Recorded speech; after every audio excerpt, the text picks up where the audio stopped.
nome de todas as mulheres aqui de Moitas e como candidata desta coligação, gostaria de apresentar as minhas propostas, porque estou aqui como candidata e como representante da política de educação.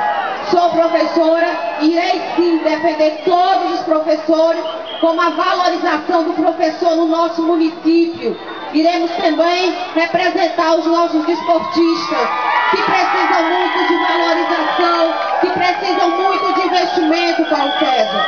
E a Adriana, e toda a vontade está com você, Paulo César, para que nós podemos levantar o nome de Amontada, fazer a Amontada crescer, fazer a Amontada melhorar mais e mais, porque esta coligação está aqui em Moitas hoje para mostrar que nós queremos o melhor para o nosso município, para mostrar que nós queremos uma Amontada mais bonita, que nós queremos uma Amontada mais construída com amor e com carinho, e com a ajuda de todos vocês.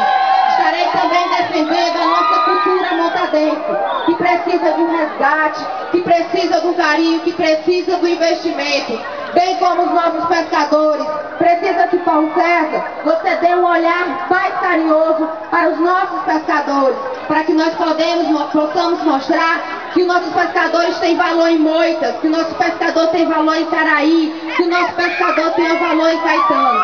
Estou com você, Tumezinho, e que o Tumezinho possa estar sempre presente sim com o Paulo César, para que nós possamos construir uma Amontada muito mais feliz, para que nós possamos construir uma Amontada muito mais desenvolvida economicamente, para podermos ter uma qualidade de vida para o nosso município.